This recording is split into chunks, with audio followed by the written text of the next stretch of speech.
Well, hello one, hello all. Welcome back to Talking Tactics Game Week 5. After the lofty heights of a 36th rank in the world last week, I have come crashing down to earth, and I am the SC Whisperer, joined by a man who also came crashing down to earth, SC Deadly. Mate, shocker week for both of us last week. I guarantee you there are people out there listening to this that scored more than you and I combined. I ended up with a 58, you ended up with a 68. Up shit creek without a paddle. Yeah, that's one way to put it. Welcome to your former Ball-knowers podcast. Yeah, look, it was pretty shit, but at the same time, what can you do? It's we had a good week. I suppose we deserved a bad one coming along pretty soon. It just happened very, very quickly. Yeah, it didn't go well, but it shows you the volatility of this game. There's every chance I score 150 this week.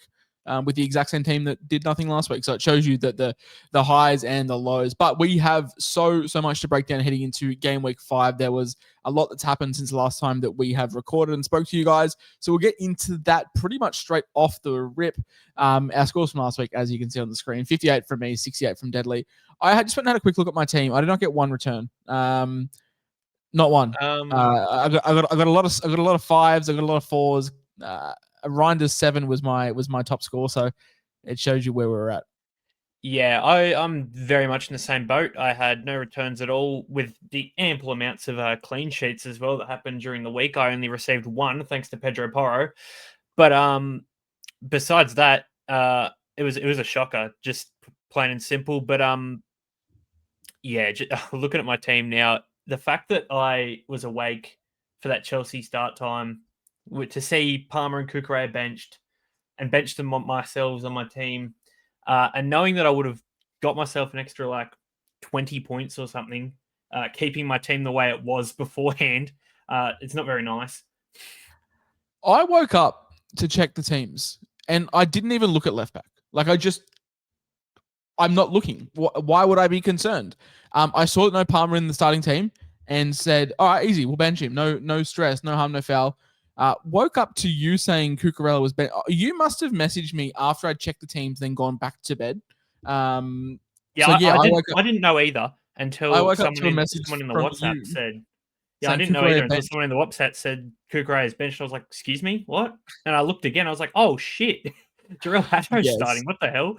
Yes, look, it's something I wouldn't have looked at, and it sucks that it happened. But he still scored 5. It's not the end of the world. But obviously, Cole Palmer, 14-pointer off the bench, was the big one. Maresca said on Thursday that he'd sort of participated in training, but needed to get through a final training before playing. And obviously, in EPL, welcome to EPL, you don't really get confirmation of teams until 3 a.m. A lot of people would have sort of fallen asleep with him as captain, not woken up, and they definitely were rewarded heavily. I wish I did. I had my captain set on him. It was looking great, and then had to bench him, take the captain off, and put on Hugo Ekitike, who did less than sweet fuck all, to be honest with you. Yeah, I captained Bruno thinking Man City would be open at the back and clean sheet for them, which was great. But yeah, yours and my rank very much hurt by not owning a big Norwegian up front that we will talk about. But mate, there is no time like now to rip in to the Team Week preview as I scramble around to find my soundbite. We will head into the Game Week 4 review. We'll have a look. Of course we'll have a look. We will go match by match. 3 or 4 talking points from each game. We'll talk about the key scorers, the stat highlights, some injury and rotation risks that we saw over the weekend, the eye test standouts, and most importantly, who's on the watch list. Mate, kicking off the week, Arsenal 3, Forest 0. Obviously, the big news during the week, we saw Nuno Espirito Santos sacked, and Big up the Ange comes in. He is back. I saw a post-match interview. One of the pundits or journalists were like, "You're looking tanned. You're looking healthy."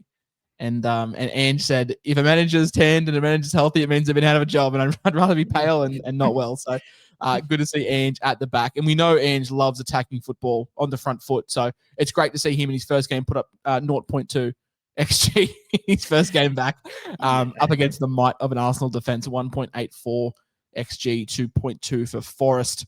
Zubamendi. We should have known this game week was going to be cooked with the 28-2 goal. What a guy. That first goal, I tuned into this game a bit late, finished work as the game started pretty much. Tuned into this game, and basically the second I turned it on, they had that corner and Superman scored the worldie. I said, right, cool. Yes. Yeah, you can tell pretty much straight away with Forest. This is not the team that Ange would have built himself. This is not a Ange built team. No, Murillo and Milenkovic are not quick high line centre backs. This team is very Who's much the built left for back they Nuno played? to sit and have 35% possession and hit on the counter. This is not an Ange team, so it will be interesting to see how they go. How assets. Yeah, they had a centre back playing left back, which was quite interesting as well, which Ange usually doesn't do. I feel like it would have been a bit better if Ola Aina wasn't injured and they had Zinchenko who could play against his parent club, but no, having to play basically three centre backs and Nico Williams have to do everything from the back himself just wasn't a good recipe.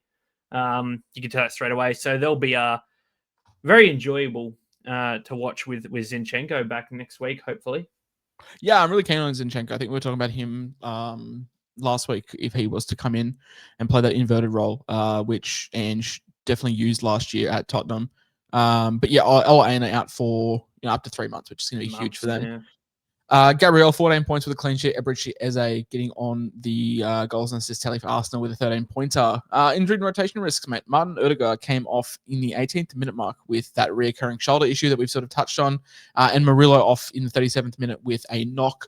No word on severity, but I don't imagine it's nothing crazy. It's fine. Cool. Martin Zubimendi, mate, from the base of that midfield would just looked, great. Pinging passes left and right and obviously chipped in with 2 goals. Noni Madueke has been really good for Arsenal. In the preseason, everyone laughed at him because he wasn't great for Chelsea, but he's stepped in really well, and it bodes a question when Bukayo Saka does come back. How nailed is Saka? Obviously we know he's their best attacker, but it's not so much nailed, but they now have the ability to not have to play Saka for 2,500 minutes in a season.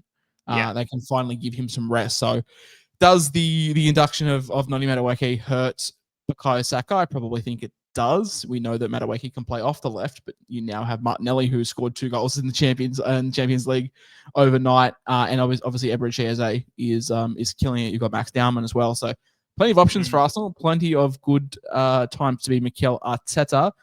Victor Gyökeres was good again, despite not really registering huge amount of threat on the scorecard. Mosquera is really good. I think Mosquera is great. They picked him up for 13 million in the offseason. I don't know why more teams weren't in for Mosquera. I think he's a very, very good backup to Gabriel and Saliba. And we've seen over the last couple of years, mate, that sort of Saliba's and Gabriel's bodies probably aren't made for 38 games plus a deep Champions League. So having Mosquera, I think he'll take some minutes as well.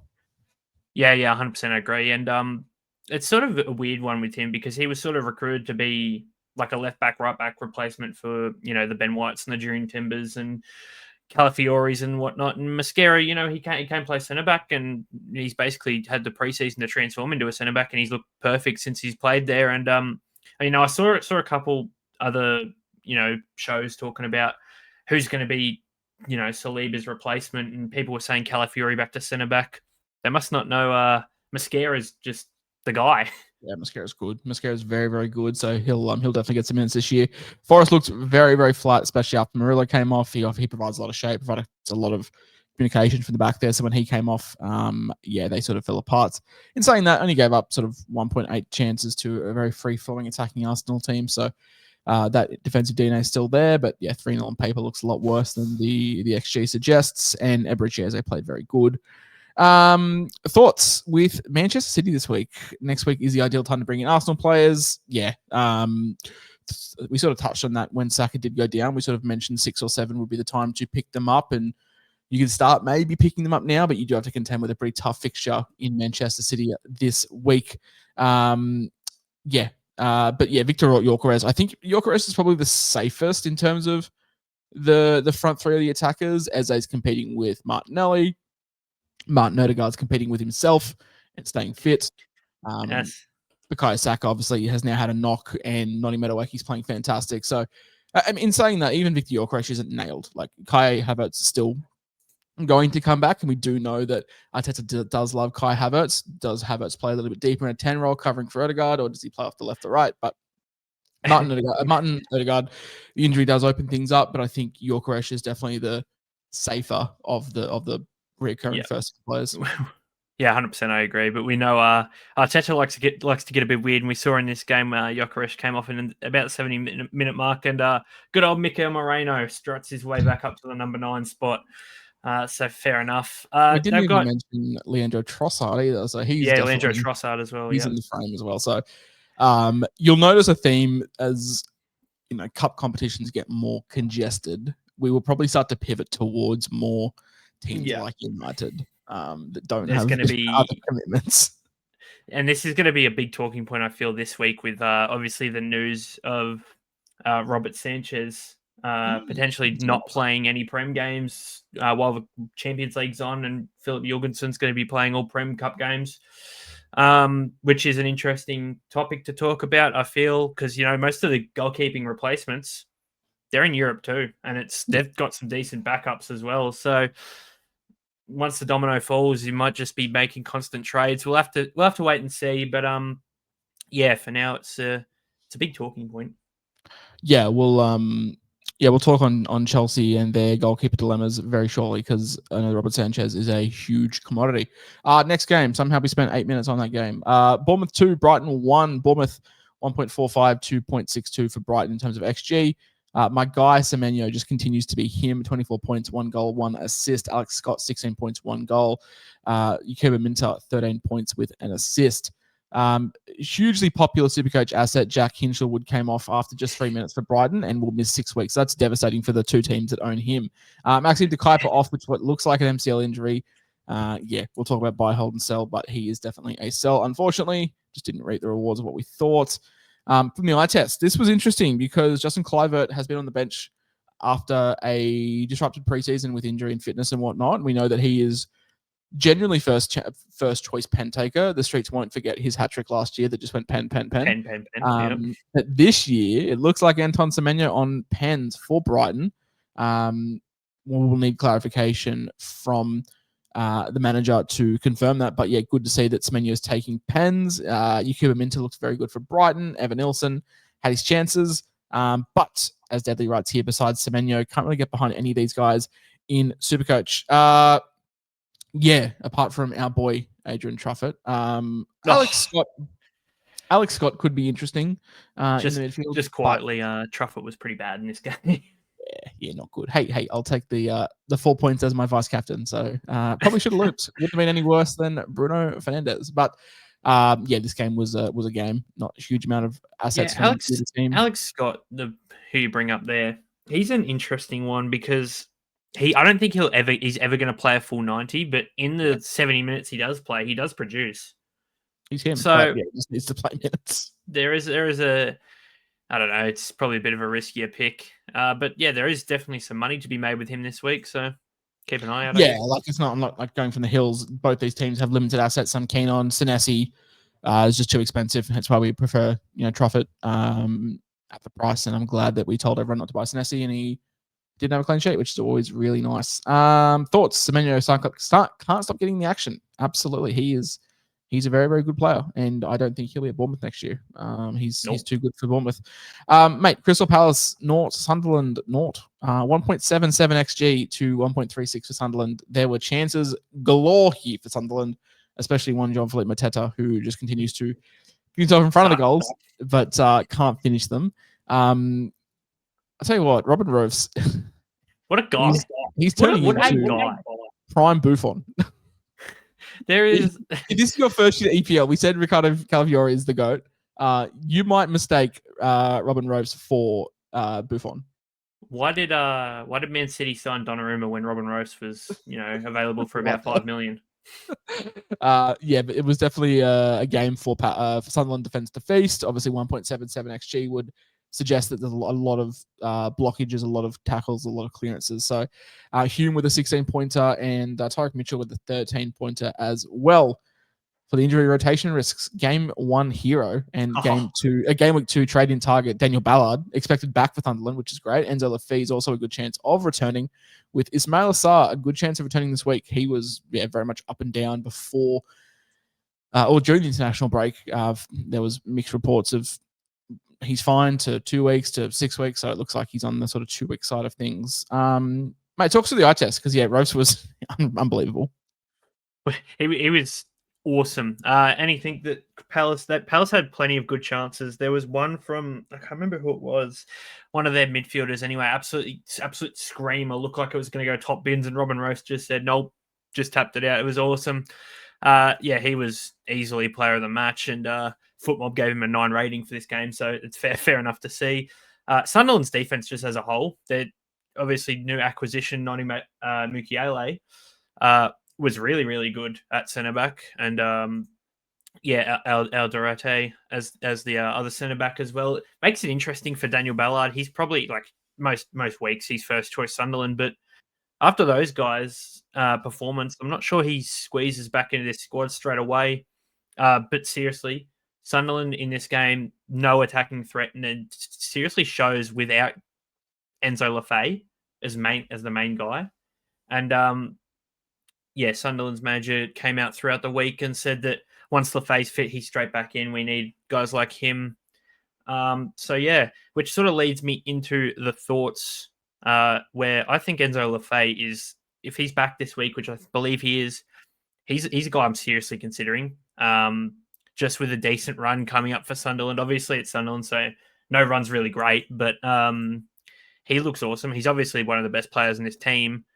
And with a 19 in his rolling average for at least the next 2 weeks, there's good cash to be made there. So what do you reckon about Enzo Lafay at 5.1 million with a -7 break even?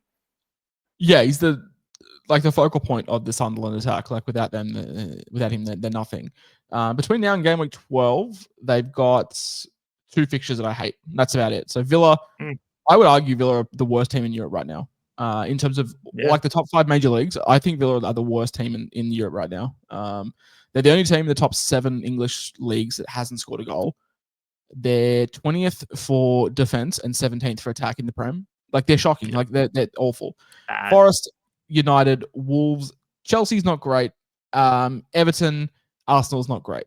Then it gets, and then Fulham, but then after that, like you're getting off. It's Bournemouth, Liverpool, City, Newcastle. It's a month ahead of hell. But by that stage, you've hoped to make your money. Yeah, realistically, you're probably with Enzo Lafay, you're probably just looking at the next 4 fixtures: Villa, Forest, United, Wolves. And if he scores well against Wolves or something like that and has a good break even still, then you jump. Otherwise, you jump off at Chelsea. But besides that, I think it's a very sneaky option that not too many people are going to. If you are having a look, but obviously since he missed this week, there's not many guys going in for him. Yeah, no, agreed. I think he's a great buy, especially at the price. A lot of people looking to downgrade in some midfield areas, so I think he could be a guy to pick up. Oh goodness, another game of games. Everton 0, Aston Villa 0. XG 2.08 to Aston Villa 5.4. James Tarkowski with a 16-pointer. Tyrone Mings with a 15-pointer, and Michael Keane with a 16-pointer with a 14-pointer as well with a clean sheet. 2.05 XG for Everton. Not what Ken Dewsbury Hall, Jack Grealish owners want to see, but unbelievable from Emi Martinez and the Aston Villa defense.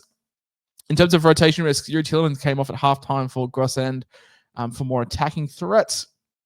As we can see, 0.45 XG. Like, they're really struggling, Villa. And me trying to have a big brain play of buying Ollie Watkins is just not going good. He's averaging 4 points a game, and it's Stockholm syndrome because their next 3 fixtures are unbelievable. So there's absolutely no way that I can sell. But it's what it is. I'm feeling the exact same way about Mohamed Kudus. I'm not impressed with his play, but my God, his next 4 fixtures, you just can't sell him. It's so gross.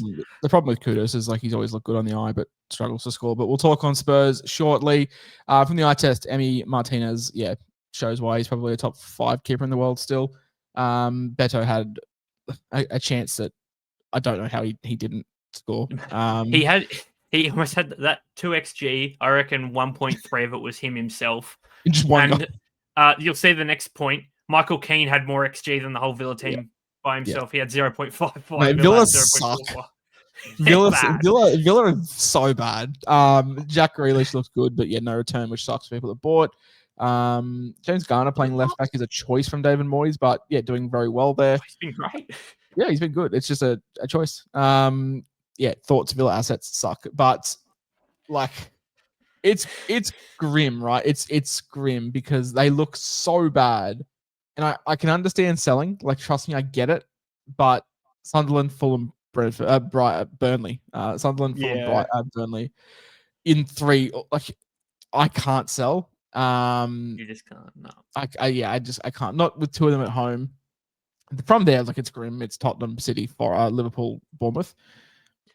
But I'm just hoping like we get something out of these assets moving forward before, Unai Emery either gets sacked or leaves. It's just, I think they're generally one of the worst teams in Europe.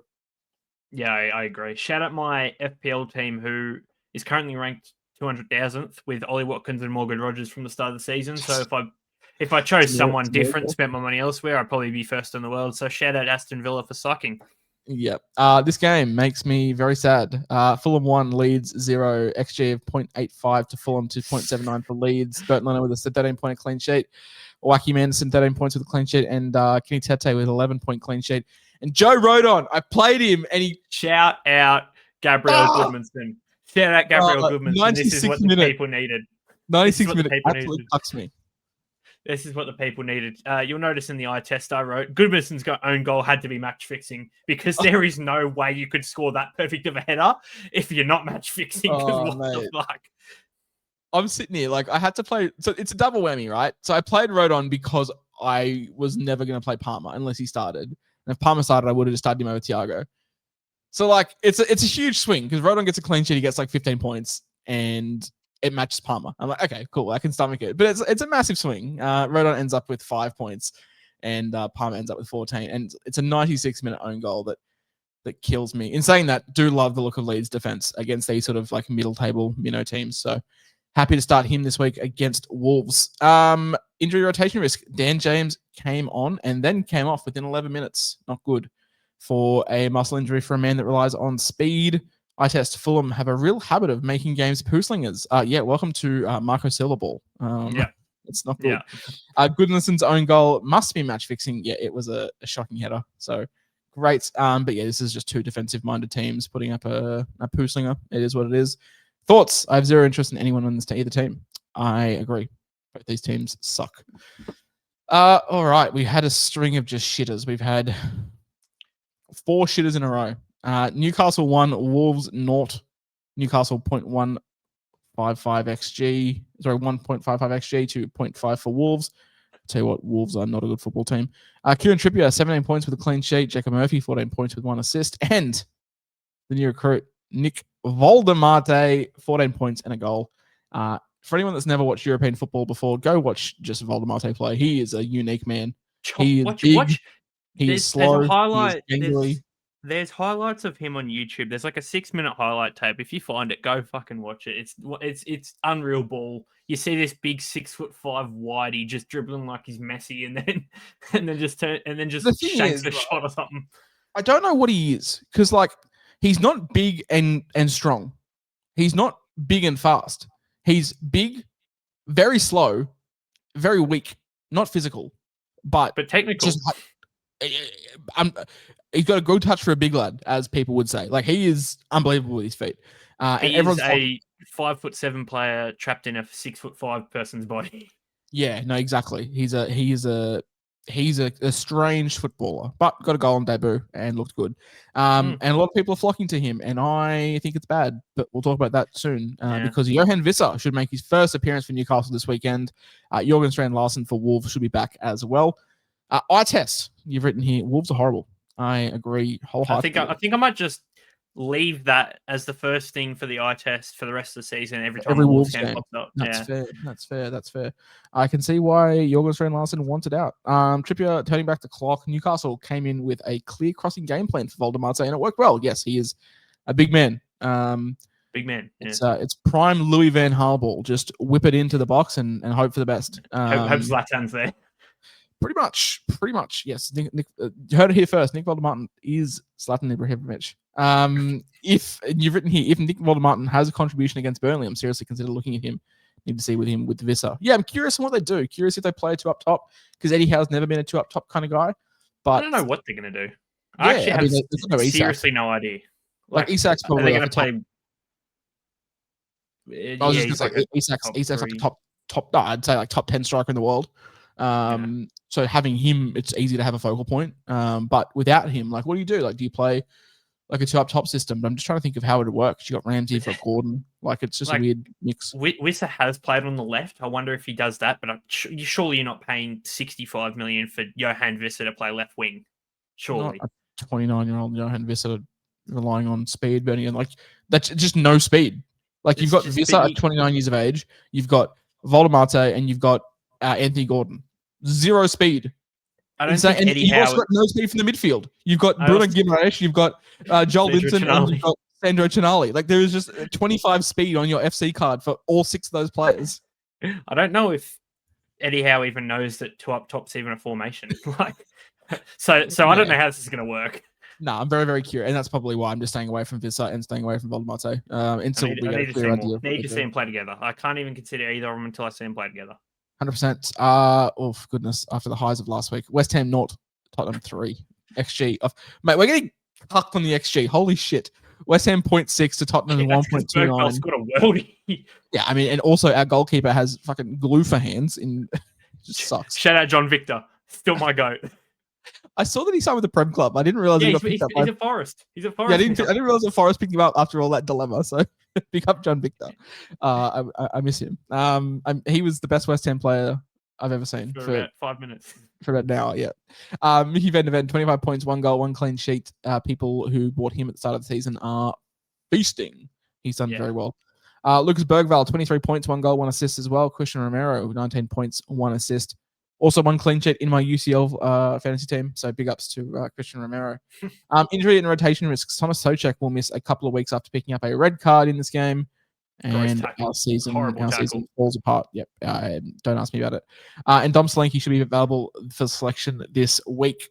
But strap in. If you're listening, if you're in the car, take a detour because we're going to spend probably the next 2 hours talking about why Xavi Simons is potentially the greatest player of all time at 6 million is just ridiculous. I don't know how he was priced at 6 million. It's ridiculous. I saw Voldemarte was 6.5 and I was like, oh, that's good. And then Xavi Simons 6 million. I was like, oh, okay. At midfield as well.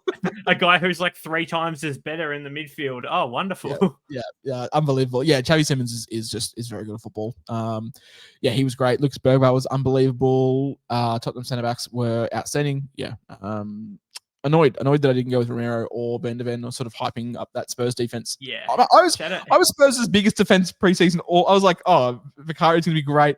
Mickey Van de Ven's going to be great. Didn't start with either of them. And shout out me for picking Pedro Porro when I had the chance to go to any Spurs defender. And I could have saved myself 3 million by going Van de Ven, and I would have scored more. So shout out me for picking the guy who's actually meant to get contributions. Yeah, and then he's lost his free kicks as well. So it's just like and his corners. Guess who took his corner? Xavi Simons. Guess who assisted off a corner? Xavi Simons. Like, it's gross. Xavi Simons is one of the best dead ball players in the world. It's kind of annoying. No shots, but yeah, you don't expect him to. They signed him after Pedro Porro. Pape Sarr. Yeah, Pape Sarr was good. Like, sort of in the Champions League, it was they sort of picked. I believe it was Bentancur and Bergvall and Pape Sarr as a midfield 3. So shout out to the WhatsApp if you want to get in it, message either one of us. But a lot of people were concerned over the Xavi Simons signing. I wasn't concerned, so to speak. I just thought his scoring would be different. So less ceiling, but better base because he's sort of playing in an 8 role. So he's picking up more defensive contributions rather than attacking output. So I think it just balances out. I don't think he was a huge attacking threat anyway. So it's actually probably better for him, to be honest. Has a better floor, and 100%. So it's fine. If you have Pape Sarr, you're fine to hold him. You've written here, West Ham just look bad again. Yes. Yeah, you're seriously worried about Bowen. Kudos could have done more. Yeah, Bowen's an interesting one. Like, obviously, great last week. Is still averaging 8.8 on the season. I am. I mean, we'll talk about like our tentative sells. I am definitely looking at offloading him. The draw is so. Palace, Everton, Arsenal's not great at the Emirates, but then it's Brentford and Leeds, and then like it's 2 good games, 1 bad one. So we'll talk about our trades at the end of the episode. But yeah, Bowen is definitely up for consideration. We're not good. Mohamed Kudus, yeah, this is sort of why I wasn't too keen on him. Like he is one of the best players to watch on the eye, but like never does anything. And he's always the assist to the assister. There is a point where my 68 turns into a 100, and it was when Pedro Porro got the ball in the wing. Mohamed Kudus is just loitering around in the penalty spot. Pedro Porro cuts it back. Mohamed Kudus takes a shot, and then Mads Hermansen decides he wants to become Allison or something for one save and make a worldie against my two players who I have in this game. So it was a literal 25-point swing from one stage. So thanks, Hermansen. I rate it. The joys. We'll talk about buy, hold, and sell. Xavi Simons is very popular with the crowd, so we'll talk about him and whether it's worth going early. Brentford 2, Chelsea 2, Brentford 1.43 to Chelsea 1.25. Caicedo with 17-pointer with a goal. Kevin Schade with a 15-pointer and a goal, and Cole Palmer off the bench, 1 goal. First open play goal in about 8 months. So shout out to Cole Palmer. Injury rotation risk. Palmer and Cucurella both started off the bench. Expect that to change after no real impact from the players that started over them. Jamie Gittins also poor, subbed off in the 56th minute. I think you've made a really good point there. Chelsea just looked a much better side when Palmer and Cucurella came on. Palmer, we sort of expected to start off the bench. Cucurella, I think it was just... It's just rotation. No, I'll tell you what it was. It was, they said it during the broadcast, he came back late from international duty. Spain had a pretty late and duties they had as a well. late turn. So he came back late, and it was just getting decays back into his legs pretty much. Yeah, no, I'm not concerned at all. I'm not concerned with either of these assets. Obviously, like Palmer, I'm glad that I held. I'm glad it was only really a week that he missed. So happy with that. Eye test. Palmer is back and was in a mood. Absolutely, he was. He looked unbelievable. Caicedo has been unreal this season and scored an awesome goal. Yes, after you and I both said that he doesn't have much output, he's been great. So shout out to us for getting that one wrong. João Pedro looks likely every week. I hate that man. That Brazilian. He's annoying me. He was playing like the highest stadium in the world and had a very, very late return from international duty. And I'm like, surely he gets benched. And then I realized that they've got no one to bench him for. And Andre Santos, can he go play striker? That's about where we're at. So yeah, it's Chelsea striker room is cooked. So Pedro came in and put a shift in and looks very good. You know, the worst part about it with João Pedro was the fact that I was pissed off that Palmer scored, right? But it came off a little pissy João Pedro header that shouldn't have even, like, he didn't even aim it to Palmer's direction. Yeah. So that's what really ticked me off. And this is 6 a.m. I haven't slept, and that's happened. I was not a happy boy. Yeah, no, I agreed wholeheartedly. Kevin Schade was good, scored a nice goal. Dango with Tara started off the bench after a late return from international duty. Looked good when he came on. Garnacho was unreal for the 10 minutes he played. Yeah. And this is the thing. So international break, I believe there's another one in between 7 and 8 or 8 and 9. 3 weeks from now, I believe. So just keep these sort of things in mind. Look, it's hard, but like it's have a look when Senegal are playing their last international game. Like that's the stages that we're at. Like have a look when teams are playing. So it's like, oh, what's the city of what's Panama up to? So it's tough, but this is the beauty of this game. Like there's so much unknowns with team lists and everything like that. Oh mate, this was a stinker. Burnley 0-1 Liverpool. Burnley 0.13 XG to Liverpool's 2.65. VBD 14 points and a clean sheet. Konate 11 points and a clean sheet. Salah 11 points and a goal. This man is being bailed out every week, and I'm sick of it. In saying that, I wildcarded in FPL. Got Salah just for this game, so captain Hannibal Mejri. Sleep with one eye open, buddy. Shout out to Hannibal. Oh no! Shout out to Quindley Hartman, who got 9 points. My guy. Did you see this game? Bits and pieces. It didn't look good. Oh my god! I just sat there watching Burnley defend 9 at the back all game, and just they kept bombing it out to the right. And Quindley Hartman, I reckon he had a magnet to his foot. He was intercepting everything. I think he got four interception points in this game. He's that guy. Shout out my goat. People are sitting here picking Kyle Walker, and we're just like, don't pick Hartman. But yeah, happy to have him. And yeah, Salah with a very, very, very late penalty. He had a horrible record versus Burnley. I think it was like 6 games, 6 blanks. So yeah, he was almost 007. Yeah, nearly 007 against Burnley, which is crazy.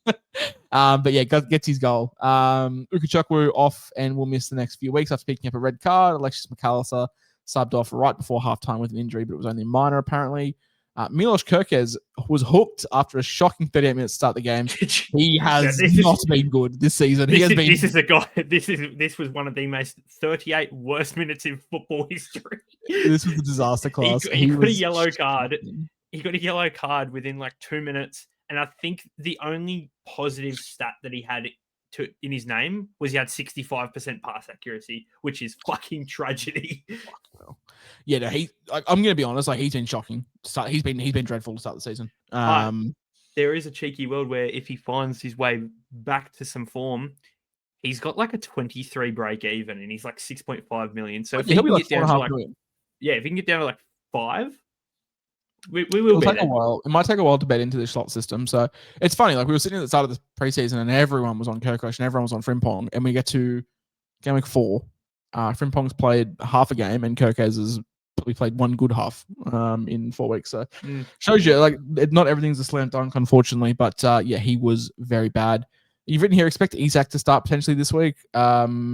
Yeah, I don't know. It's either a start or a bench. He's gonna be featured in the team sheet this week. I definitely think he'll probably come off the bench and probably for the next 2 or 3 weeks as well. It just sort of depends because Liverpool have Champions League while we're recording this in the morning, so we'll see what happens there. But yeah. So if he's off the bench because he wasn't named at all in this game. No.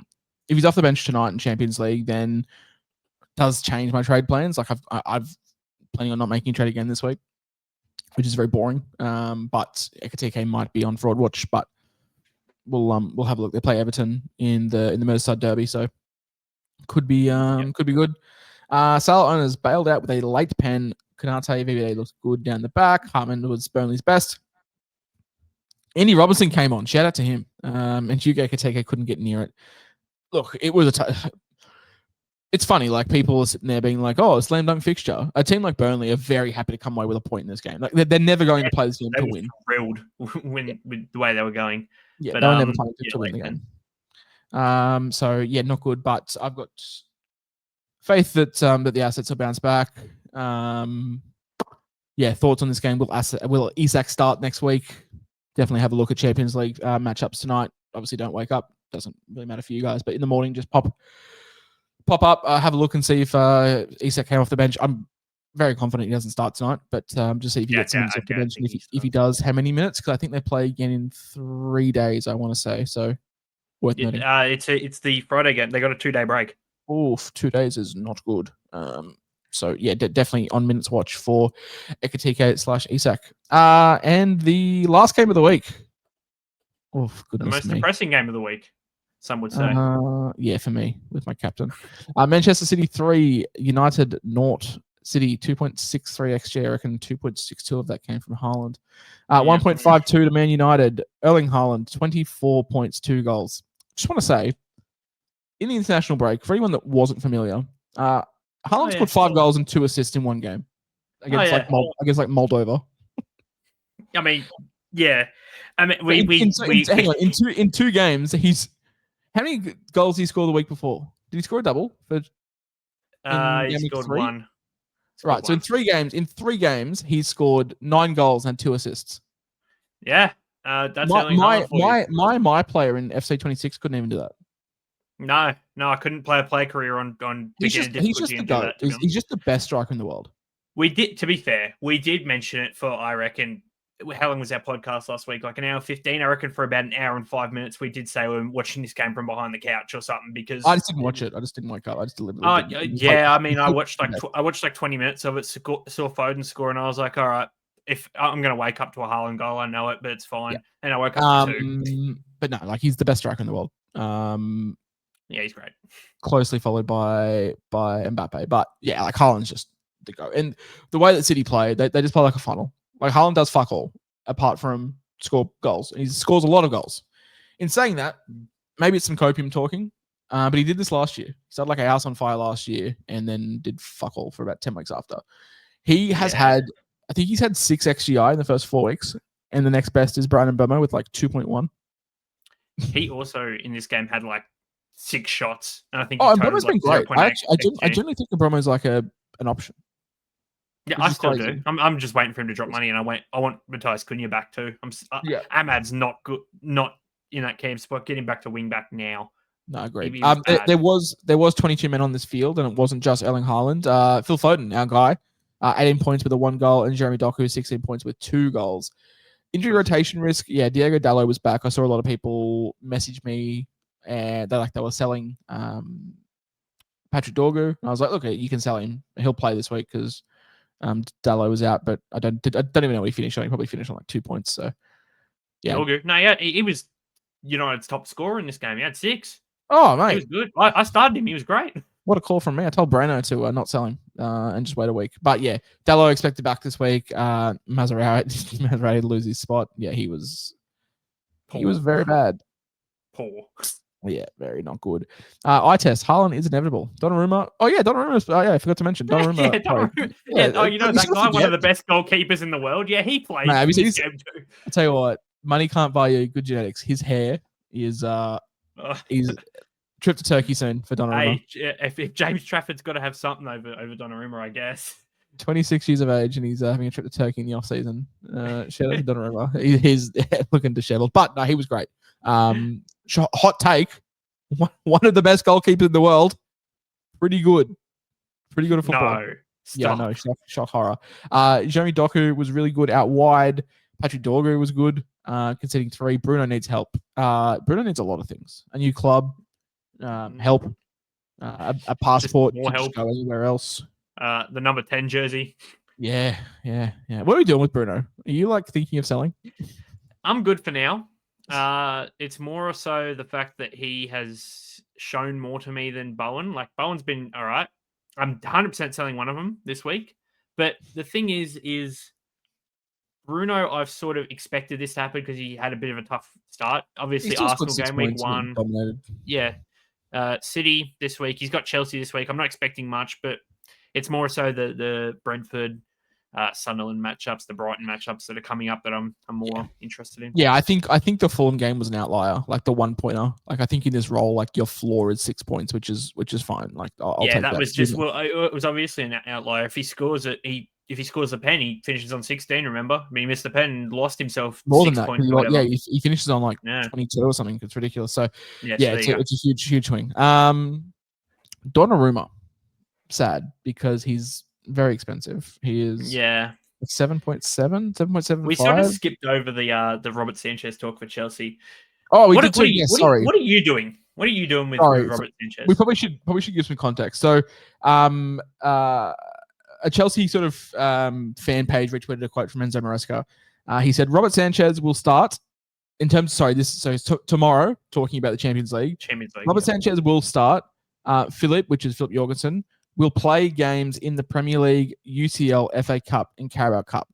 We have many games that Robert cannot play them all. Look, not loving the quotes out of Enzo Maresca there. And I'm sitting here running enough at goalkeeper. So I need to get some more clarification. But there is a chance that Robert Sanchez doesn't start. And then you floated the idea of potentially buying Philip Jorgensen at 3.9 million and just having a handcuff off the bench. Don't hate it. Don't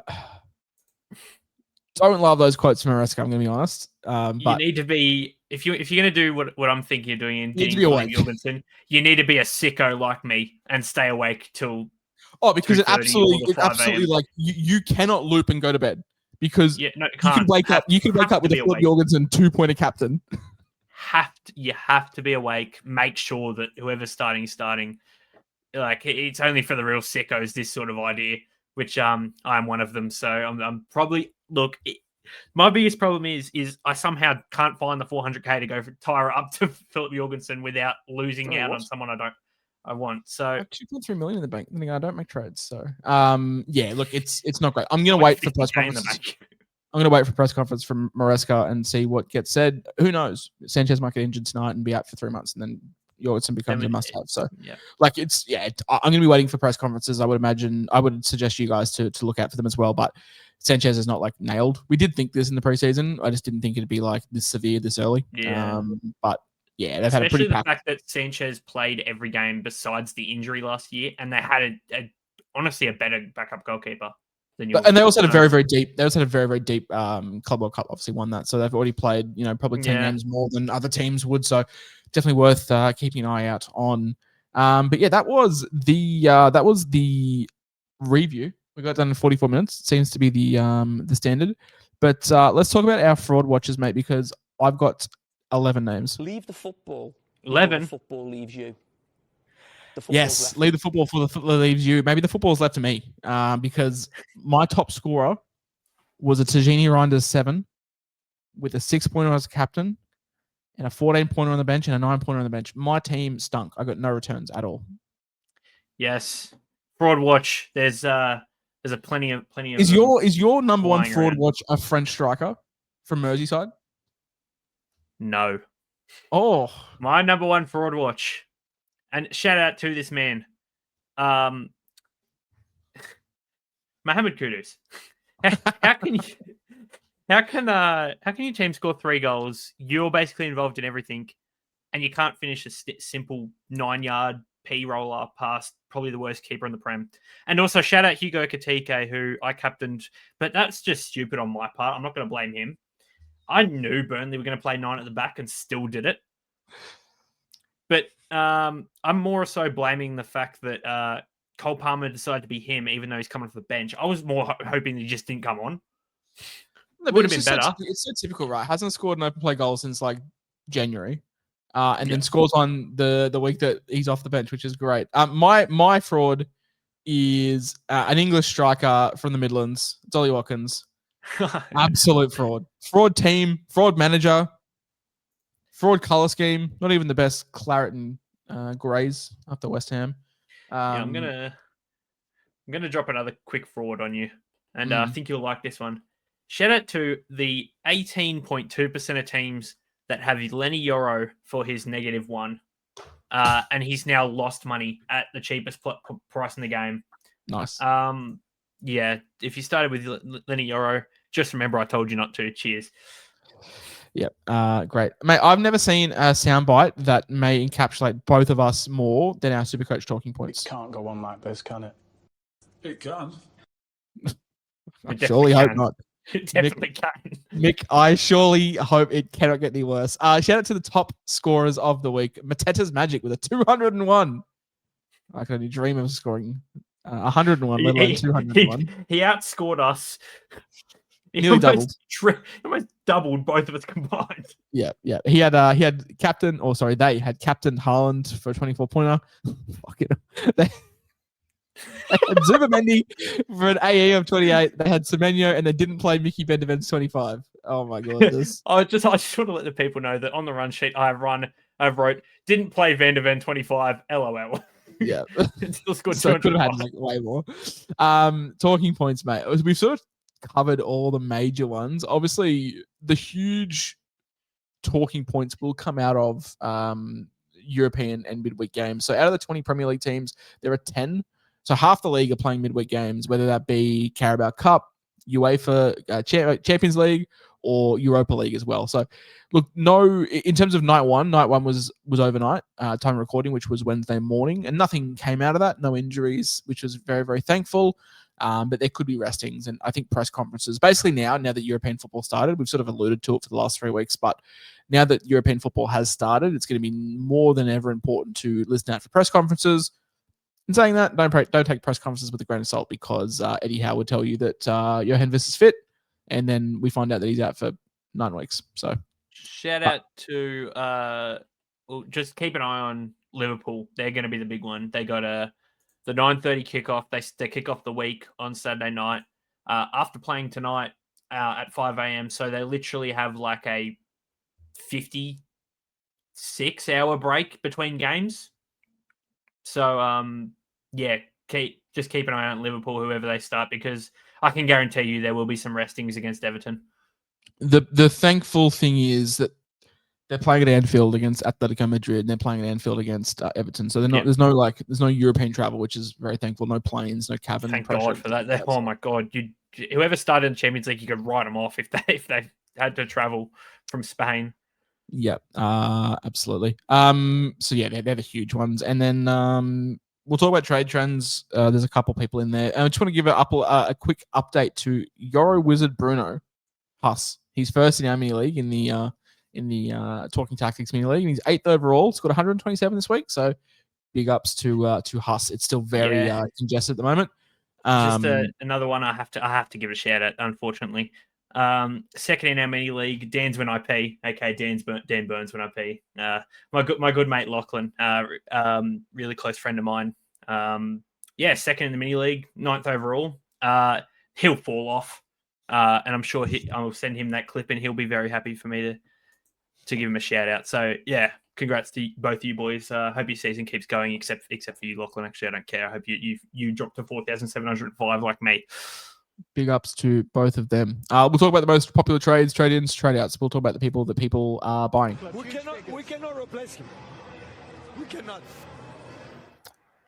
Leipzig might be saying that about Xavi Simons, 6 million up against Brighton this week away from home. 10% of trades have brought him in. 1,600 people are bringing in Xavi Simons off the back of his brilliant debut for Tottenham. I can't see a reason why you don't. I'm not doing it, only because I just want to probably boost next week and bring him in and fix up a few things, give Bowen one more chance, let Keenan Dewsbury Hall fatten up one more time. He's got a -7 break even, and Tijani Reinders looked good for a 7-pointer. So that's the only reason why I'm not, but you try and find me a reason as to why people shouldn't bring Xavi Simons in this week. I am bringing him in. You are boosting next week. I am I'm like 95% sure I'm going to boost this week. I feel like my issues have come up a lot quicker than yours. Even though I scored more somehow the past 2 weeks. But Xavi Simons, 6 million for one of the best number 10s in the world. It's just simple enough and we're still in this awesome Tottenham run that we just have to keep talking about because they're unstoppable during this run. Like I want as many Tottenham players as I can until the Chelsea and Man United and Arsenal run sort of starts in game week 10. But for now, Xavi Simons, 6 million, it's an absolute gift. I feel like I don't like using the word must have, but I feel like if you can get a damn near keeper for the season at 6 million, you just got to do it, right? And it doesn't have to be this week. He's still got one more week. But yeah, I feel like he's going to be very highly owned come end of next week. Like, I'm not locked in to not bring him in this week. It really comes down to Hugo Ekitike and what happens with Isak. If I see that Ekitike's out, I probably will just make a double trade. But he's so good, man. Like, he's so good. And he's probably a season keeper. At 6 million, it's just a ridiculous price. And Supercoach, you've got this one very wrong. So, yeah, I've seen no issues why you don't pick him up. Anton Semenyo, 10.4 million, 7.2% of teams have brought him in up against Newcastle this week. If there was, I love Semenyo, probably his biggest supporter, but if there's 1 week to not bring him in, it's probably against Newcastle. But he's still got a very, very good break even. I would say he's a season keeper as well. I've raved on about him for weeks. Have you turned a corner? Because I know you weren't too keen, but have you converted, or do you still think 10.5 million is just too much? It was more so. I'll tell you, my biggest issue was in the preseason. He's priced at 9 million. Bournemouth lost a lot of key, attackers and defenders, losing Kirkesh, losing, Dango, all these sorts of guys. Losing these sorts of guys, and then having to play Liverpool at Anfield, and then he just balled out anyway. My tune changed on him basically after that week. So, yeah, Semenyo is really good, and look, he's definitely a season hold if you get him, and now he's a very, very pod vice captain for the next couple weeks, especially. Got Newcastle this week at home at the Vitality. They're pretty susceptible. Got Leeds next week. You can definitely vice captain there. Fulham, same sort of thing. I have no issues with bringing in Semenyo even at that price now, to be honest. Yeah, he's still under 5% owned, and a bit of a spoiler alert for our I am Jose Mourinho, coach of Benfica tagline, but he definitely does feature in that, and for good reason.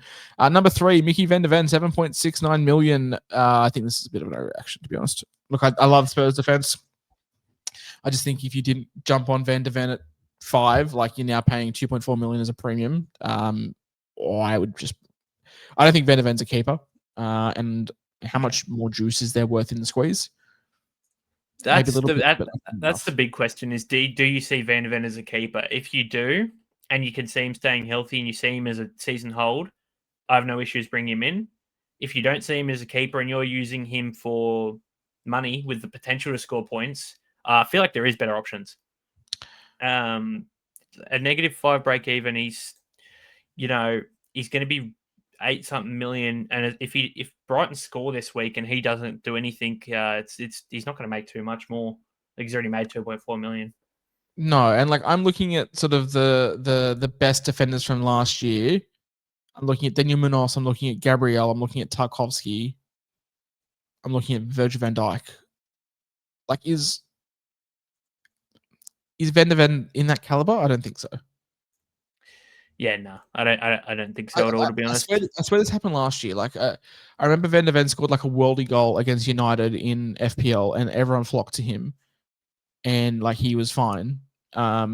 I still think he's fine. I just don't love him at 7.7 million. I know he's got like a low break even, which is cool, but I'd be happy to let this one go personally. Another thing I see is people wanting to bring him in because he is so highly owned. And they just don't want to get left behind. If you didn't own him for the 25, you've basically already been left behind. Yeah, it's That's like the you're buying him for, like, if he scores 5, it's worse for you. Like, you'd rather antipod when he goes low. So yeah, I don't. I'm happy to antipod, but I'm not completely against the buy, but I'm antipodding for sure. Yeah, no, I'm also the same. I just think if we didn't start with him, there's nothing that's changed to suggest that I wouldn't be starting with him now. So yeah, it's a no from me, dog. Martin Zubimendi, 7.64 million. Also, it's a no from me, dog. Just feels like a bit of a reactionary trade.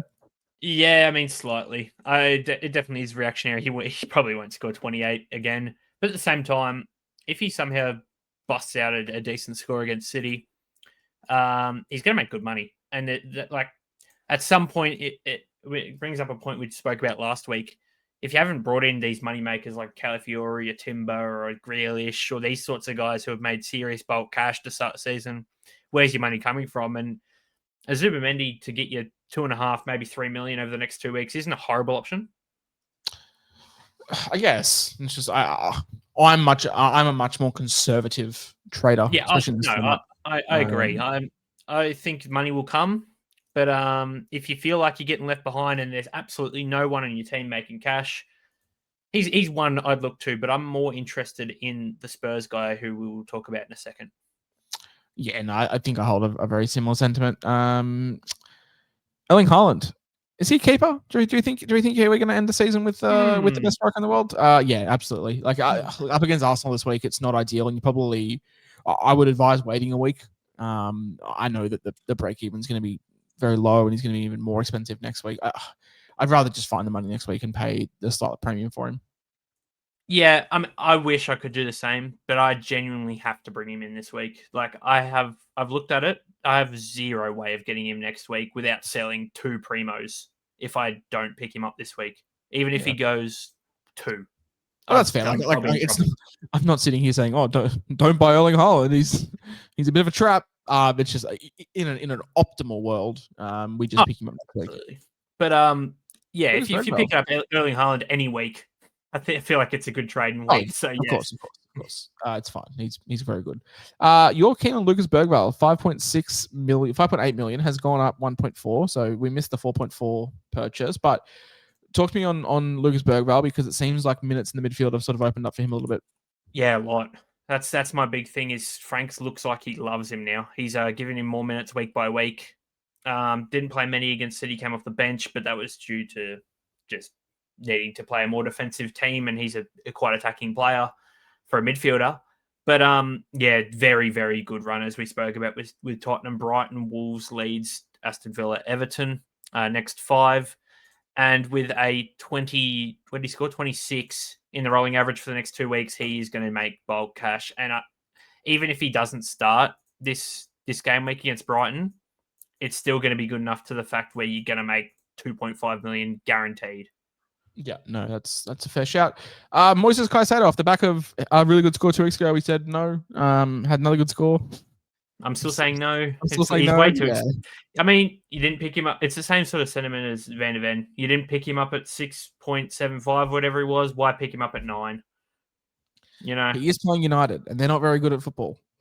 but how long can we trust Moises Caicedo to score goals from the 6? Maybe he is just the new Yaya Toure. So the thing is, and 20 goals the thing is his base stats actually aren't even that good.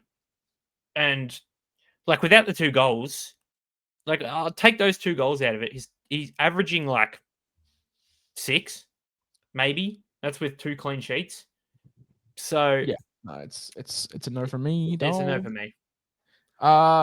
Nick Voldemarte, 6.5 million forward, Newcastle. Yeah, I No. don't like going early on him. No. No, He looks like a wizard. Simple as Yeah, that. no, 100%. And hot take, if he scores again next week and Visser isn't inside, I'm probably still not keen because I need to see. Yeah, I agree. No, I agree. I non-negotiable. Have to see what they look like together. Yeah, 100%. Non-negotiable. Notty McKay, 4.5 Sunderland defender, very, very highly touted. Comes into He's Sunderland. awesome. My problem is I don't really want any Sunderland defensive asset. I don't really want any asset that's not Enzo Lefebvre. Yeah, I mean, like, how long can Sunderland really keep up this clean sheet spree? Like, and obviously he's still new to the system. He did play good in his first couple of games, but I feel like there's got to be sample better money size also making very, options. very low for teams to analyze Sunderland as well. So like once more footage comes over, I think teams will work them out a little bit. But yeah, I think they're good. Yeah, that's a big thing actually. They've got basically a whole new team. There is one guy who was there from last season. It's a brand new team pretty much. There's no stats or data to base anything off. So yeah, it's definitely a key talking point. Sunderland will probably drop back a bit after a few big starts, but yeah, no, I agree. Yeah, the novelty of the Stadium of Light will wear off, and they'll be in a dogfight. So yeah, it's no for me. If he was 3.9, yep, we can have a look at it then. But 4.5 is probably the 600k I want to spend. And the last one, Pape Sarr from Tottenham, 6.39 million. It's gone up 1.5. I don't get this one. It's not that I don't get it. I can understand it. It's just no. My thing is what's the point in getting Pape Sarr now? Is my thing. He's not going to make that much money. He's like, if you want the money from a Spurs midfielder, get Bergvall. If you want someone who's going to be a potential keeper from Spurs midfield, get Xavi Simons. Why get Pape Sarr now? He's also like, we spoke about it earlier. Like he's lost the upside role. He's much more consistent. Yeah, so he'll be much more 6 to 9s in terms of averages rather than like the potential 10s. Yeah, exactly. So and there's like he scored his goal from a back stick header from a beautiful Xavi Simons cross. So yeah, it won't be the last time that we say that this season, but yeah, I just think there's better options. Let's talk about the players that have to go. FTV Claude, I'm going to ask you the same question that I asked. It's time to go!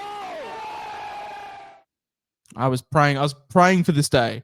I was praying for the day that everyone didn't own Richarlison. I'm finally glad that's happened because yeah, I wasn't keen. And now everyone's selling him. 5.8 million, 6.23 million, 5.8% owned, sold. Yeah, I'm okay to part ways. Solanke back in the fold. He didn't even start. He didn't play. He did. He came on. Matthias Tell started. That's right. It was in an interesting shot. This is the issue with Richarlison, right? Like he's never been a consistent starter in the Prem. Nah, even at Everton, he wasn't a consistent starter, and we had no strikers besides Dominic Calvert-Lewin. And Richarlison was probably our best player. Respect Dominic Calvert-Lewin. He scored 20 goals one season. Shout out Tiano Barry. That's my goat. But yeah, like Richarlison. Yeah, I didn't love buying him a couple weeks ago. I don't think you did either. Nah, I wasn't keen on it. It was more so the fact that Solanke had to come back in, and it's sort of shown now, even with Tell starting, that he's not nailed on. Yeah, if you bought him, you got your money. He made you 2 million pretty much if you sold last week, or 1.7 if you sold this week. You just take that and run. Just sell him. Jump off now. Oh my God, it's back-to-back picks that we hated to start the season. James Trafford, second most sold player. Yes, get rid of him. Yeah, shout out Gianluigi Donnarumma for killing that dream because it was looking pretty grim for us. when Edison got sold and there was no Donnarumma signing till really late. We love Donnarumma. Hugo Ekitike, third most sold player. Yes. I'm okay to wait. I'm not. I'm not at all. I want him gone. I guess you could say. I guess you could say. Claude, I'm going to ask you the same question that I asked. It's time to go! Couldn't have said it better myself, Claude. Couldn't have said it better myself. One bad performance, you're just shipping him. It's two. It's two back to back of just proper stinkers. I get one of them was against Aston. I get one. The other one was against the 9 at the back, Burnley. But at the same time, he's yet to play 90 minutes this season. Alexander Isak is breathing down his neck. Dare I say it, Everton are good against Liverpool. We do good in derbies if you go back and look at the history of the past couple of years. I don't think this is an easy matchup for Ekitike at all. And with a 17 break even for a guy who I don't think is a keeper, and I need to find a way to get Erling Haaland, this is my ticket. I'm using it.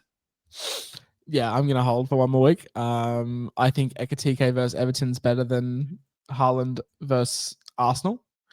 You want to bolt about that? Sure. Deal. Right. First bolt bet of the year. Crazy. You talk about minutes, him coming off. Probably should mention, I don't think Xavi Simons is locked into 90 minutes either. But, no way. No. Just want to highlight that. But yeah, I'm okay. I'll back Ekitike this week. Pending big caveat that pending he starts. Isak doesn't start, of course. Yeah. Okay. Yeah. Done. Cool. Sweet. I'm okay to hold Deadly selling because he's bottled it. Number 4, Martin. Oh yeah. Hang on, I just want to highlight this, by the way. Deadly messaged me 2 days ago and said, "Oof, looking at Martin Odegaard for 5 million." No. Hang on, I'll get the text up. I said, I swear you were advocating to buy this guy. I said, just FYI, Martin Odegaard will be 4.5 million in 2 weeks. I've found my Jack Grealish downgrade. Once he's back healthy and hopefully doesn't have another shoulder injury, we are so there. Oh God. Yeah. I don't know. I still don't hate the sell. To be honest. No, I'm selling. I wasn't keen to buy. I think I was his biggest hater in the preseason, so I'm not really keen now. And sure, jump off. If you got him, I don't hate to sell. But what are we doing here? Number 5. What are we doing? Tijani Reinders, 5th most sold player. Yes. Shout out to everyone who bought him after game week 1 and who didn't start with him. And they're selling him for a massive profit of 180k. It's ginormous profit. It's huge. Take those. Off the back of a 7-pointer where he had no involvement, he's played 90, 94 minutes. He was damn near invisible in that United game and still scored 7. That's good. That's what I want to see. I want to see people I don't even see score. I'm definitely not selling to Tijani Reinders. Hope that helps. You're loving life here at number 6. Ricardo Calafiore, 6th most sold player. You can't even say I'm loving life though, because people who bought him made 4.1 10 million. Like he did his job. What a world we live in where you can go Ricardo Calafiore to Daniel Munoz almost straight swap. I love the fact that if you can do it between lines, you can go Jurriën Timber straight to Erling Haaland. That's what I really love. That is crazy. Sure, sell him, whatever. Probably. Yeah, he's maxed out. Sell him for sure. He's maxed out, but it's not like a pressing sell. If you have to play him this week, whatever. But his spot looks pretty secure. I mean, mate, no. This was my caveat with Calafiore was if I bought him, I was never playing him in these next 3 matchups. I was. Yeah. I mean, like if you have to play him, it's not the end of the world. I back Arsenal's defense over Man City's attack. Like Arsenal's defense is very good. Only because we've seen that Arteta's an absolute beta, and we'll just happily sit for a 0-0 and celebrate they won all. Literally. Sell him. Yeah, I'd sell before I held, but if you have to hold, it's fine. Number 7, William Saliba. Are you across this one? I haven't seen an exact time. It was 3 to 4 weeks from the keep, I believe. It was just So cool. They're pretty. It was 3 to 4 weeks. That was last week, so 2 to 3 from now. Most likely after the next international break, but yeah, sell for sure. Oh, absolutely. Lucas Paquetá, he's made 4 million as well. What a world we live in. Out. Another guy, sell him. Yep. Bruno Fernandes. No, it's a hold for me on Bruno. Yeah, hold for me. And I love this number 10. The floor's yours, my friend. Big fan of Lenny Yoro being the number 10 most traded out player at 3.5 million. Shout out to all the people that started him thinking they were going to make money just to sell him for less. Well done, Yeah, you. you lost money on a $3.9 million asset. That is crazy. At this point, surely you just keep him. Of course you do. Of course you do. 3.5 million. And just hope he gets like a backstick header to get the price gen moving in the right Complete direction. bottom dollar. You just have to hold now. Do not sell him. Yeah, no, I'm agreeing. You got away. Yeah, no, look, I'm never keen on selling players that have hit rock bottom. So, yeah, let's talk about captains. This was the no-brainer. This was the banker. This was the one that couldn't fail. This was one that's never failed. Just behind the fourth wall, we have a Google Doc so I can see what's happening in live. Are you done editing this document? I can see you just deleting stuff and adding to it as I'm going through the notes. So last night, I had Palmer written in as the second best captain, and I had Haaland as first, and I just wasn't bothered to change it, but I decided to change it now. You bottled it, yeah. So, top option, Cole Palmer, up against Manchester United away from home. 9.8% of team. Look, Cole Palmer, I'm going to take Cole Palmer's captaincy with a grain of salt because I think a lot of teams have probably just given up after week one when he was the most popular captain. But yeah, it's good to see him back and firing. Very keen to see how he performs tonight in the UCL and then how that flows on into the Prem. But yeah, Cole Palmer up against United looks like a great matchup. As Erling Haaland, 26.3%. I'm happy to antipod this. 26.3% against Arsenal. I'm praying for a Haaland blank. I'm going to have him. I'm not going to captain him. I'm going to captain Palmer over him, which might be silly. So if you're not captaining him, surely you just don't buy him then, no? I can't get him next week. We just boost. Trade out Bowen, trade out. I cannot afford to do it. I will not lose two primos to get Erling Haaland when I can get rid of Hugo Ekitike bum to do it. It'll suck for you when Ekitike scores a hat-trick this weekend, doesn't it? You know, it's written in the stars. He covers the break even. Against my club too, it's written in the stars. I'm so ready for it. I'm putting a bet on it so it doesn't happen. Death taxes and a Mo Salah 95th minute assist to Ekitike would break you. That would break you. This is like when you put that truffet thing out into the world. Don't even put that out there as an option. 0-0 defensive masterclass from Moyes, and then just like a jammy assist from Salah to Ekitike. No, that won't happen because James Tchaikovsky just gives a little and falls straight. My prediction won't come true because in the 96th minute, Ekitike will be in the fucking in the big jacket having some electrolytes. Yeah, true. If he hasn't scored within the 70th minute, he's not. That's a good point. Actually, that's a great point. We'll talk about some vice captaincy, safety nets, and it's two. It's good to see you've written these notes and you've got full confidence in your team. Mo Salah at 4.6% and Virgil van Dijk at 2.9%. What a fake fan. No, it's more the fact that it's the very first game of the season. Well, first game of the game week, and I don't like anything else in any other game up to about the Chelsea game. I can't believe your Moyes out already. That's crazy. Oh, don't even do this. Oh my God, this podcast is double Moyes out. Don't even do this. David Moyes, you're my goat. Keep doing what you're doing. I can't believe he's managed both our clubs. That's crazy. This is more the thing of it's a safety net. It's a vice captain safety net. He's probably gonna let's be honest. Mohamed Salah's got a decent inevitable for a bullshit. He'll finish the game with like 0.2 XGI. And then finish on like 15 points. Yeah, and that's the same with Van Dijk. I wholeheartedly reckon it's going to be a little draw. That's just the way I see it. I'm 100% serious when saying that. So I'm looking at benching KDH this week. So I'm benching KDH for sure. I've got no defenders and I have to play fucking Igor Thiago, which I'm slowly getting sick of. This is why you need to have the greatest back three of all time in Pedro Porro, Mark Cucurella, and El Hadji Malik Diouf. I've got Joe Rodon up against Wolves, so I'm sleeping. I'm the homer man. You know what? We didn't even bring it up, but I said I'm almost tempted to just pick people out that are playing against Wolves, and we'll talk about it in the clean sheets thing because I've got beef with that sheet you've got there.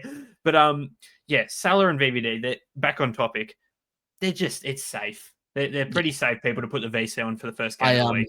I don't see VVD. You know how each team do like their film planning. Like I don't see VVD taking Beto too seriously in the old film review this week. See, the thing is he is. because Beto has quite literally he's caused Liverpool troubles when he played him. You think I'm joking? Go back and I know. honestly, Just Beto I sucks. hardly want you to go back to watch it. Beto, the only team he plays good against is Liverpool. I'm putting him for a goal this week. No, agreed. And Xavi Simons, 0.3% against Brighton. Obviously, yeah, we love him on this podcast, so he's definitely a shout. If you just are chuck the whole of him. Spurs. If you don't have a Liverpool player, the whole of Spurs is good for a vice captain safety net against Brighton. Someone will do something. Literally. Let's have a look at clean sheet odds that Deadly is not happy with. I want a reaction. You want to see a reaction? We need a reaction. You need a reaction. You like to see a reaction. It's my favorite soundbite in the podcast because it goes for 2 minutes. It's just a compilation of managers saying we need a reaction. And I would love to leave it in, but I think people get sick of it. So You wanna know why I got beef with this sheet? I was going to say, I can either run through the percentages or you can tell me straight away what you have beef with. The fact that it's last game week's sheet and Liverpool aren't playing Burnley this week. Oh, That's goodness. All right. That's my big issue with it. Hang on. I've bottled it. Clean sheet odds. I put in game week 5 and I didn't even look at it. Absolutely, he stiffed it. Hang on. Here we go. Okay, cool. I have the new ones and I will quickly read them whilst I screen grab them. This is a very high tech podcast, and I'll. Can you tell we're former experts? Yeah. We've lost the experts tag. I could edit this out, but I'm gonna be honest. It's 11:15 at night, and I really don't want to do that. So we're going to put this one in, and we'll go from there. So looking at the clean sheet odds for this week, apparently it's still Liverpool on top with 42.0% against Everton. And I think we've discussed, like, Everton, it's Jack Grealish and the gang, and that's about it. Yeah, it pretty much is. Yeah, it's the boys. It's Jack Grealish and the lads. So yeah, obviously Liverpool, great. Milos Kerkez, hey, with these new fantasy scoring, get him on for 30 minutes, hook him, and then just pray for 0-0. Sure. Andy Robertson to start. Milos Kerkez to come on and have a stinker and give up a free Iliman Ndiaye goal would be lovely. Yes, sure. Aston Villa 36% this week, Forest 35%, Fulham 34%, Arsenal 34%, Wolves 32.5%, Palace 32%. They're the top clean sheets this week. By that, how have they got Wolves winning this game? How do the bookies have Wolves winning this game against Leeds? I don't know if they've got him winning. This reeks of a 0-0. It's honks of a 0-0. This reeks of a 0-0 of like Wolves 0.3, Leeds 0.6. Yeah. It's just me a stinker. Like I'm not watching this game. Oh, no way am I watching. It's going to be. It's either a 0-0 stinker or it's like a 7-5 where teams just, you know what? This is the game we're going to try. Who even scores on these teams? Jorgen Strand Larsen's going to have to score 5 and Dominic Calvert-Lewin's going to have to wind back the clock or something because it's just not happening. 2019 DCL. Turn it back. Just quickly. It's on. That game is on Goal Rush, and I can guarantee you we will not cross live to that game once. We're crossing live to the Molineux where halftime. Wolves 0, Leeds 0. Owen Hargreaves. Any highlights to talk about? No, thanks. All right. Literally, that's going to be the Goal Rush cross. Look, Nottingham Forest 35%. I don't know if they've factored in that this team's coached by Ange Postecoglou. Yeah. But that feels quite fraudulent. And Fulham, so like Wacky Manderson is probably like the only one there. Villa, I can't even think of any Villa assets defensively. Did Arsenal really have a 34% chance of keeping a clean sheet against City? I just think it's the fact that Arsenal are probably the best defense in Europe. And do Tottenham have the second worst chance of keeping a clean sheet against Brighton? I don't know. I think Brighton can they scored some weird goals. To be fair, Brighton. Yeah, this I don't understand bookmakers sometimes. Like bookies win in the long term, but like yeah, I don't understand. I don't understand how Brighton have a better clean sheet percentage against Tottenham than Tottenham have against Brighton. Crazy. I was looking at the odds. Just they have it on the side of the SuperCoach screen. I was looking at some of them. It's like, how are Brighton almost $1 favorite over Tottenham when they've shown nothing? And how are United almost favorites against Chelsea? Because it's United and people still think it's 2008. I still haven't got the I am Jose Mourinho soundbite. So I'm going to play something else. I'm just going to play the We Will Have a Look soundbite for the differentials. My word, we'll have a look. Of course we'll have a look.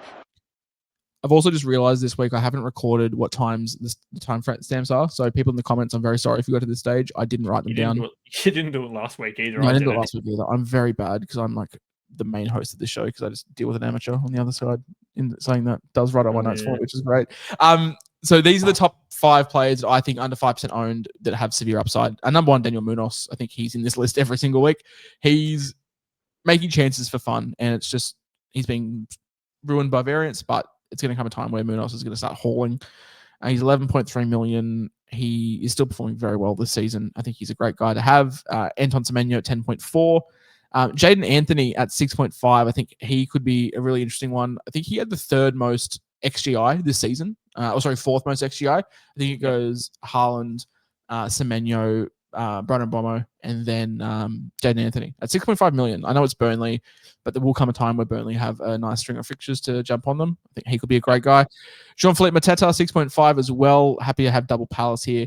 But the one I want to talk about, mate, Sasha Lukic at 6.2 million. Not a sexy pick, but he's been putting up consistent numbers, like putting up like 8-9 points a week.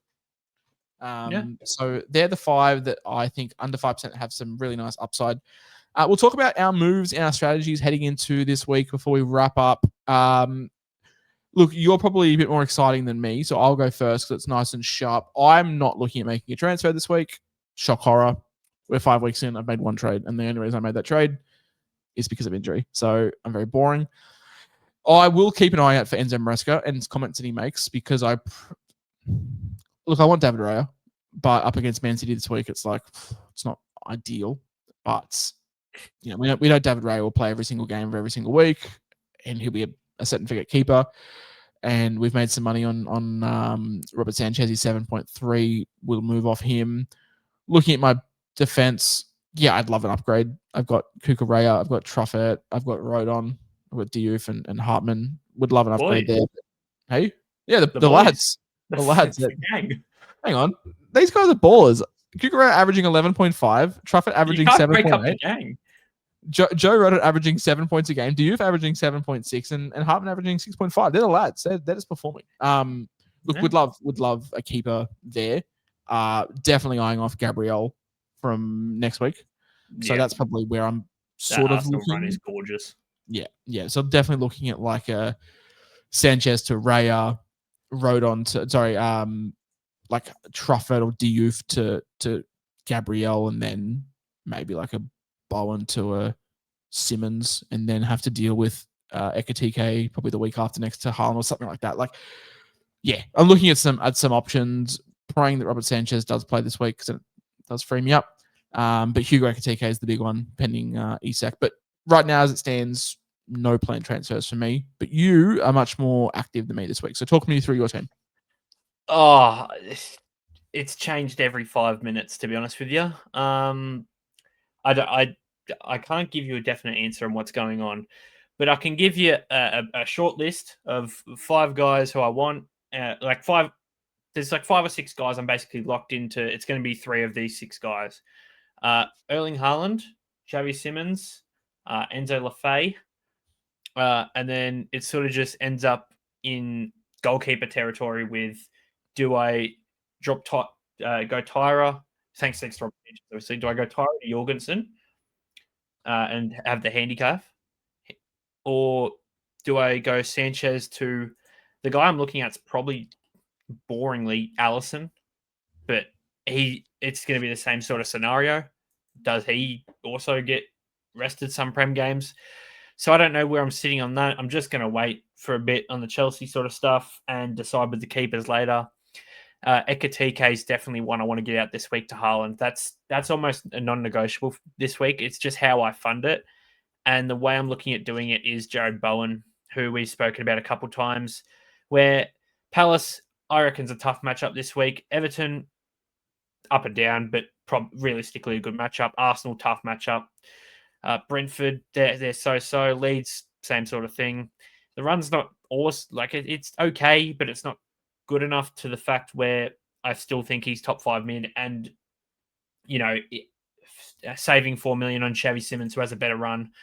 I feel like I just got to do it as a way to get Haaland in, and it's just doing those 2 trades, so Ekatike and Bowen to Haaland and Simons, and then just whatever happens with the keeper. If I can't afford a good keeper, won't get Simmons and I'll get Lafayette as a bit of a cash grab or something like that. But I'm basically locked into boost just to fix up some issues that I've got going on, and then I can sort of worry about some money makers in the next coming weeks, barring no injuries.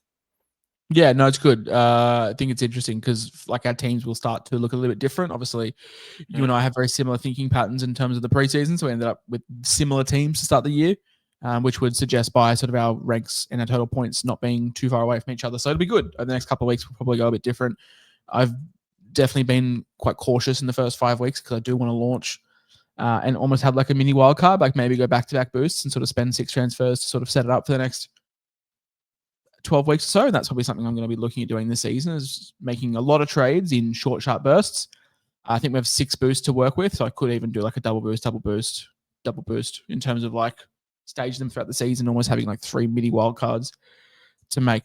Captaincy and vice captaincy options for me, definitely looking at Cole Palmer in my team. Probably looking at like an Ollie Watkins as well, playing fixtures. But yeah, probably looking at more so Palmer against United, and that's really sort of where I'm thinking plays mid round. So I've got a free sort of look at like an Ekatike as a VC, even like a Bowen against Palace as a VC, but probably locked into a Palmer captaincy pending anything drastic happening tonight in the UCL. Yeah, mine once again just completely depends on what I do with my trades. The more I look at the fixtures that have come out for rounds 6 to week 6 to 9 or whatever, when they get updated, it really doesn't look good for me handcuffing. Also, shout out for me picking Harry Tyrer as the best. Everton once again have the best next 3 run again, so he's still the best loop guy after this week. Of course, they play first game, which is not cool, but hopefully we got someone that doesn't play. But yeah, the handcuff doesn't work well with the VC. So if Sanchez doesn't play, I'm more than likely just going to trade him out to just a keeper I don't plan on trading. Maybe a Raya if I can get the money to work. We'll see. If I do that, I probably won't be able to VC, but I'll probably just have it on Grealish, I guess, since he plays first game, see what happens. And then back in the boy Cole Palmer or Haaland, depending on how big my nuts are on Sunday. Yeah, no, agreed. Benching dilemmas. I'm really sort of torn. I think I'm definitely set on playing a 4-man midfield and benching Keenan Dewsbury Hall. For me, it really comes down to, do I play, Igor Thiago, or do I play El Hadji Diouf? I'm sort of looking at Kukurea. He picks himself. Truffert against Newcastle at the Vitality, I think, is a fine play. And then Rodon against Wolves away at Molineux is sort of so. But with Jorgen Strand Larsen back as well, it's like, oh, maybe you could bench Rodon. And then, Diouf playing against Palace is something to look at as well. Probably can't play Hartman against Forest at Turf Moor. But, yeah, good options to have. At the moment, I'm running a 3-4-3 with Thiago starting. They are playing Fulham. So, yeah, we'll probably be starting him. So it really comes down to Rodon. Fulham comes down to Rodon versus Diouf.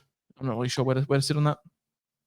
Yeah, mine, just if I had to give an input, it's definitely Diouf. Not Diouf. Have you seen Rodon. Wolves? Yeah, it's definitely Rodon. Sorry, I have hold out zero faith for Wolves. My team, I mean, Porro and Kukurea, when they're starting, they pick themselves. I'm also looking at running a 3-4-3 with Dewsbury Hall benched against Liverpool, but that could change. I'm not sure. I think I'm going to play Igor Thiago against Fulham. He had a few different chances. Kevin Shader mainly took the main ones, but he definitely had his chances in that last game against Chelsea. Dorgu's definitely getting benched against Chelsea. That's a guarantee. Diouf versus Hartman, I'm definitely going to go Diouf against Palace. Definitely higher chance of getting a contribution, even though Forest, Lord knows what's going to happen with them at Turf Moor. But yeah, it's 3-4-3 with Porro, Kukurea, Diouf at the minute. Without my trades, it's Palmer, Bowen, Fernandez, Grealish, Kudu, Sekatiko, Thiago, but one of them will be Haaland, one of them will be Simmons. Fantastic. Yep, cool. Wrapping up this week, our infamous hot takes. I think I said Brentford Hall, and that did not go well last week. I can't remember what you said. Do you remember? What did I say? I think João Pedro to go nuts or something again. No, he was fine. Almost did. Oh, he was fine. Hot take for this week. All right, let's try and cook up a narrative in my team. Yeah. Can mine not Haaland- include my team? Haaland 3-pointer. Oh, wonderful. Yeah. Hold on, Hugo, I could take out 1 point. Liverpool, Everton, 0-0 draw. Dude, it's so boring. All right, let's wrap it up. We've gone for an hour and a half this week. Very, very stock standard. Deadline reminders, as per usual, it is 9:30 on Saturday. Keep an eye out for press conferences on Friday. Keep an eye out for UCL and UEFA Champions League. Champions League and Europa League fallout from tonight and tomorrow night. Keep an eye on interviews, and we'll try and keep you updated where we can on socials. But most importantly, join the WhatsApp. Send myself or Deadly a message for the link for that one. But yeah, thank you, listeners. Once again, hour and a half spent with us. We really appreciate it. I've been the SC Whisperer, coach of a bunch of shambolic players off the back of last week's dreadful performance. You can find me on all good social media platforms. Deadly, where do we go? Yeah, find me on, I guess the same thing, all good social media platforms. X, Instagram, SC Deadly. You can come watch me being shambolic. And Stephen Pienaar, who my team is named after, would not be proud, I must say. All right. Thank you so much. Have a great evening. We will see you next week.